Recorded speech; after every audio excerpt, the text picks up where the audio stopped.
Sob orientação do presidente Hugo Motta, a Câmara protocolou um recurso para tentar reverter a decisão do Supremo de aplicar a mudança nas chamadas sobras eleitorais.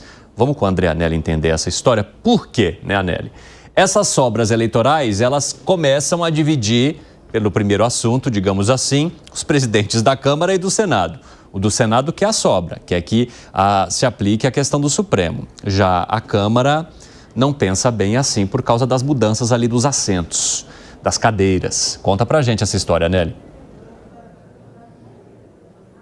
Exatamente isso, Evandro. Você resumiu bem. Isso porque dos dois lados aqui do Congresso Nacional as opiniões são divergentes em relação aos presidentes das duas casas. Lá na Câmara dos Deputados, o presidente da Câmara, então, Hugo Motta, acabou pedindo para que o Supremo Tribunal Federal mantenha os atuais 7 parlamentares que seriam destituídos se houvesse esse novo entendimento por parte da Suprema Corte de que as sobras eleitorais, aquele resultado logo depois então do quociente eleitoral, fosse para uma regra para a qual beneficiasse outros integrantes.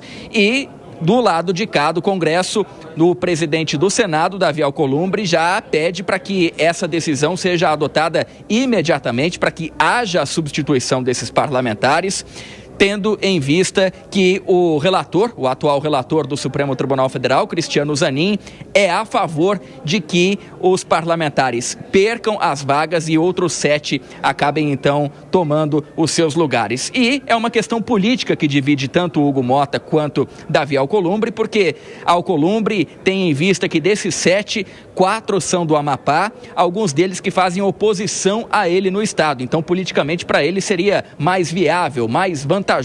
Enquanto que para Hugo Motta, ele defende a chamada, então, segurança jurídica para que não haja esse tipo de mudança no meio dos mandatos parlamentares. Essa, então, acaba sendo a primeira vez com que os dois divergem em relação a esse assunto, os dois que têm mantido posicionamentos bastante alinhados ao longo dessa legislatura, principalmente em torno de não pautar o projeto que prevê a anistia dos participantes dos atos de vandalismo de 8 de janeiro de 2023. Nesse assunto existe um alinhamento, mas em relação então às sobras eleitorais, aí existe realmente uma divergência por questões políticas. Evandro. Obrigado pelas informações, André Anelli. Bom trabalho para você. Ô Zé Maria Trindade, de que maneira que, se essa cláusula fosse de fato aplicada, quanto isso poderia mudar e trazer ou tirar do cenário pessoas que são importantes para Hugo Motta, trazendo aquelas que de alguma forma favoreceriam ali a região de Davi Alcolumbre? Pois é, olha, eu faço uma crítica de sempre aqui sobre esse pensamento do político brasileiro. Ele considera o mandato como se fosse uma pasta dele, que ele coloca debaixo do braço e leva para casa. Ou seja, os meus interesses em primeiro lugar. É incrível, ninguém pensa, ninguém aí está discutindo, o país seria melhor, o sistema eleitoral seria melhor. Não, é meu adversário, é meu aliado, ou seja, o corporativismo vai se beneficiar. Olha, isso aí é tão complicado de explicar, eu sei como é que é, mas é tão complicado que eu nem vou me atrever. Mas é mais ou menos assim, cada partido tem o número de votos e faz a legenda para eleger tantos deputados. Mas aí sobram, vamos dizer assim, frações que acabam sendo ocupadas por outros partidos.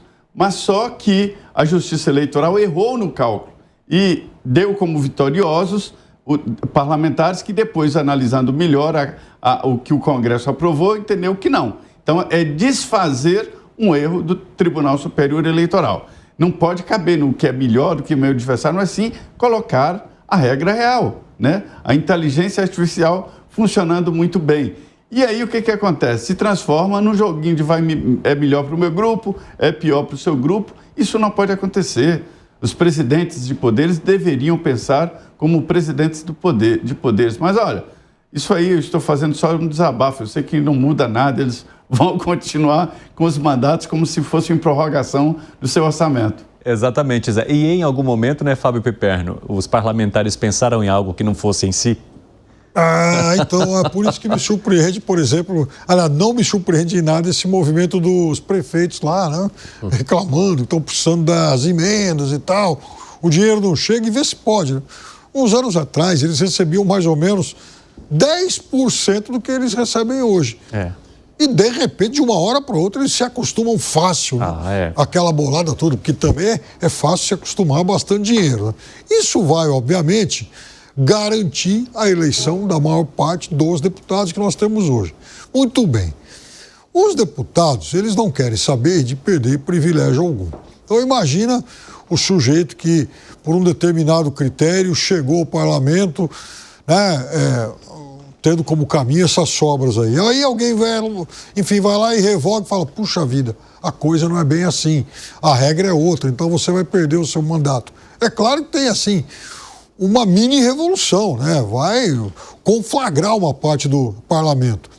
Agora, se o Brasil em algum momento aprovar o voto distrital, aí pelo menos resolve esse problema de sobra eleitoral, porque aí é só eleger o vencedor do distrito. Fala, Gani. Também concordo com o Piperno, eu acho que a gente precisa de uma reforma política, Evandro, e essa reforma política passa, sim, pelo voto distrital. Também concordo com o que o Zé colocou aqui. Ninguém está defendendo interesses do país.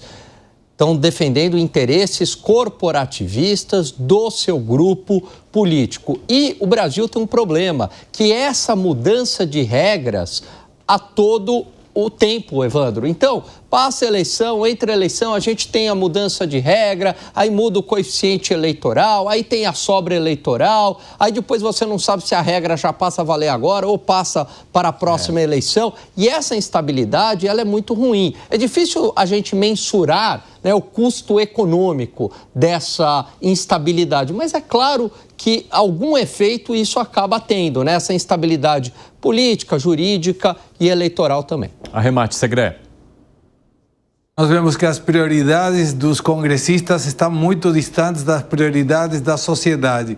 Quando você vê que a dúvida é quem vai ser o deputado, se é 1, ou é 2, ou é 3, ou é 4, priorizando se é aliado ou não, aumentando a quantidade de cadeiras na Câmara dos Deputados quando tem gente que não tem um turno para se tratar no hospital. Nós observamos que estamos vivendo em Brasis totalmente diferentes.